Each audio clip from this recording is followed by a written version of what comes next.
আসসালামু আলাইকুম। আমার চ্যানেলে আপনাদের সকলকে স্বাগত।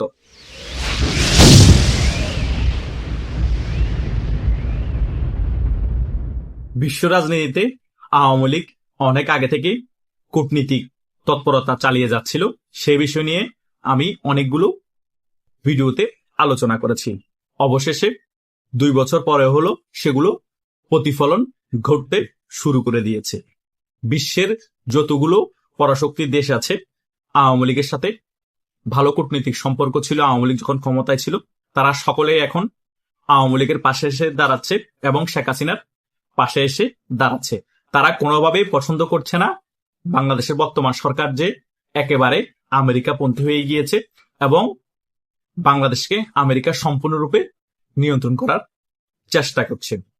বিশেষত ভারত এই বিষয়টা মোটেও ভালো চোখে দেখছে না, চীনও এই বিষয়টা মোটেও ভালো চোখে দেখছে না, এবং আরেক পরাশক্তি রাশিয়াও এই বিষয়টা ভালোভাবে দেখছে না।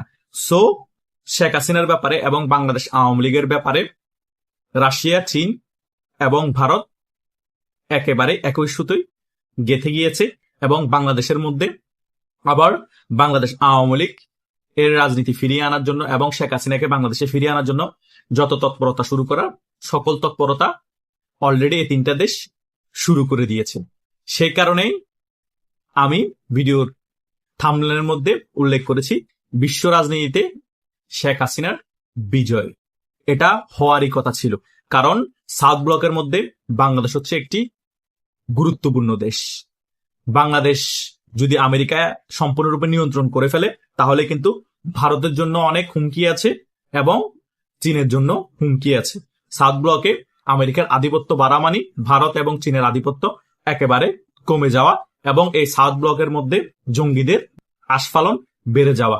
কারণ এই আমেরিকা নিজেরাই জঙ্গি তৈরি করে, আবার নিজেরাই জঙ্গি তৈরি করে যে দেশ তাদের কথা শুনে না সে দেশের মধ্যে হামলা চালায়, তখন আবার বলে জঙ্গির আস্ফালন বেড়ে গিয়েছে, আমরা সেখানের মধ্যে মিশনে যেতে হবে, জঙ্গি দমন করতে হবে, সেটা বলে আবার সেই দেশে মিশনে আসে।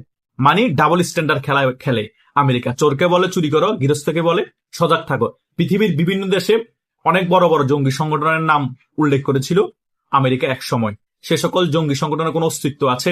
আমেরিকা নিজেদের স্বার্থের কারণে ওই সকল জঙ্গি সংগঠনগুলোকে তৈরি করেছিল, আবার যখন স্বার্থ শেষ হয়ে গিয়েছে তখন সেগুলো ভ্যানিশ হয়ে গিয়েছে।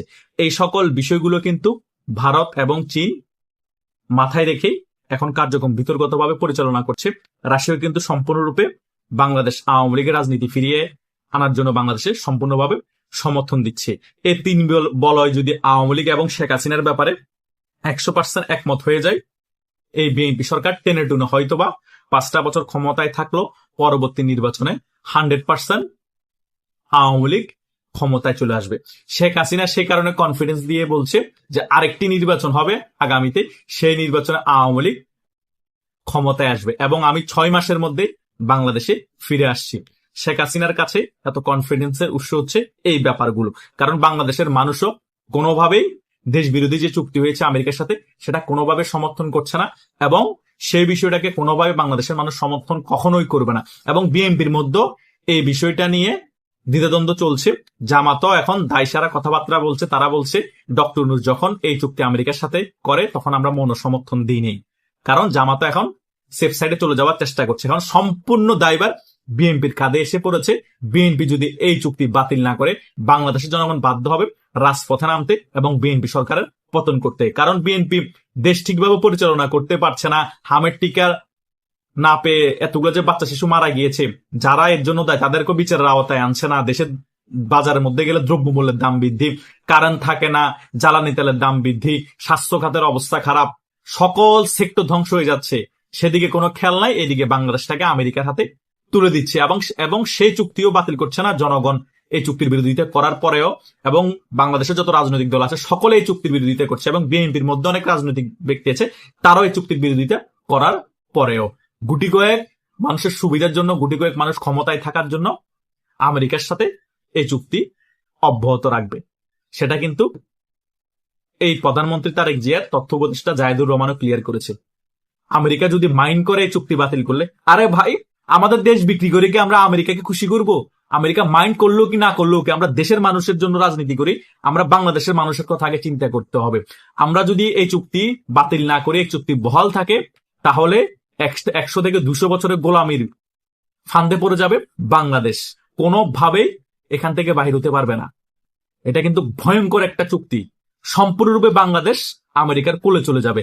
আমেরিকা যে $29 মিলিয়ন যে ব্যয় করেছে ডিপ স্টেট শেখ হাসিনা পতনের পিছনে, সেই টাকা কি সুদে আসলে উসুল করবে না? তার থেকেও 10 গুণ 20 গুণ টাকা বাংলাদেশ থেকে উসুল করে নিয়ে যাবে। আমেরিকা কি এমনি এমনি ওই টাকা ইনভেস্ট করে শেখ হাসিনার পতন ঘটিয়েছে? বাংলাদেশটাকে পুরা চুষে খেয়ে ফেলবে। বাংলাদেশটাকে মিডল ইস্টে যেভাবে ইসরায়েলকে ব্যবহার করে অন্যান্য দেশকে চাপে রাখার জন্য, বাংলাদেশটাকে সেভাবে ব্যবহার করবে এই সাউথ ব্লকের যত প্রভাবশালী দেশ আছে তাদেরকে পেশারে রাখার জন্য। এই প্ল্যানটা কিন্তু আরো 80 থেকে 70 বছর আগে আমেরিকা করে রেখেছে। দ্বিতীয় বিশ্বযুদ্ধের পরবর্তী সময় থেকে সুযোগ পাচ্ছিল না, পেয়েও তারা সুযোগ হারাচ্ছিল, তারপরও সে প্ল্যান থেকে তারা বিচ্যুত হয়নি। 80-70 বছর পরে হলো এখন চেষ্টা করছে সেই প্ল্যানটাকে তারা সাকসেস করার জন্য। সেন্ট মার্টিনের আশেপাশে তারা ঘাঁটি করবে, বাংলাদেশের মধ্যে তারা আর্মির বেস করবে, সম্পূর্ণ বাংলাদেশটাকে নিয়ন্ত্রণ নিয়ে তারা ভারতকে চাপে রাখবে, পাকিস্তান হাতে রাখবে, চীনকে চাপে রাখবে। এই প্ল্যানটা তারা সাকসেস করতেই হবে। এখন এই প্ল্যানটা সাকসেস করার জন্য সম্পূর্ণরূপে সাহায্য সহযোগিতা করতেছে বাংলাদেশের রাজনৈতিক দল। 1 নাম্বার আছে বিএনপি, 2 নাম্বার আছে জামাত। মানে আমাদের স্বাধীনতা থেকেও আমরা সেই স্বাধীনতা আমেরিকার হাতে তুলে দিব। এগুলা নিয়ে যদি এখনো বাংলাদেশের জনগণ প্রতিবাদী না হন, প্রতিবাদ না করেন, রাজপথে না নামেন, তাহলে আমাদের বাংলাদেশ শেষ হয়ে যাবে। এখন যেভাবে বুক ফুলিয়ে অন্তত বাংলা ভাষায় কথা বলছেন, রাজপথে হাঁটাচলা করছেন, বিভিন্ন জায়গায় ঘুরতে যাচ্ছেন, তখন সেটা পারবেন না। আমেরিকা যেভাবে বাংলাদেশটাকে চালাতে চাইবে সেভাবে বাংলাদেশটাকে তারা নিয়ন্ত্রণ করে চালাবে। খুবই পেশারে থাকবেন। পাকিস্তানের সাথে আমরা যেভাবে অ্যাটাচ ছিলাম, তখন যেভাবে পাকিস্তানরা আমাদেরকে দমন নিপীড়ন করেছে, 2 টাকার দাম দেনে আমাদেরকে কাঁচরা হিসেবে জানতো, সেম আমেরিকাও একই কায়দা করবে বাংলাদেশের সাথে। কারণ একটা জিনিস মাথায় রাখবেন, আমেরিকা যাদের বন্ধু তাদের শত্রুর প্রয়োজন নেই। আমেরিকা প্রয়োজনে বন্ধু বানায়, আবার প্রয়োজন শেষ ইউজের মাল হিসেবে ডাস্টবিনে ফেলে দেয়। বিএনপি একে তো আওয়ামী লীগের কার্যক্রম নিষিদ্ধ করে সবচেয়ে তাদের রাজনৈতিক ভুল সিদ্ধান্ত নিয়েছে।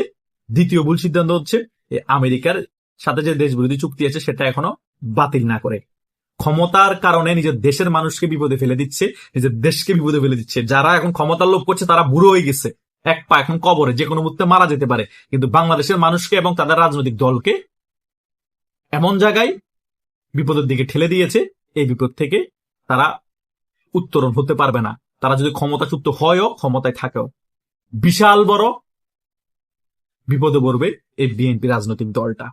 হয়তোবা 30-40 বছরের জন্য তারা বাংলাদেশ আর কখনো ক্ষমতায়ও না আসতে পারে। এরকম পরিস্থিতি আগামীতে ঘটবে, আমি বলে যাচ্ছি।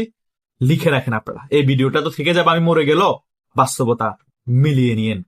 কারণ পৃথিবীতে কোন রাজনৈতিক দল টানা 100 থেকে 200 বছর ক্ষমতায় থাকতে পারে না। পতন অনিবার্য। সো বিএনপিরও পতন খুব তাড়াতাড়ি হবে। আওয়ামী লীগের মতো 16 বছর দেশ শাসন করতে পারবে না।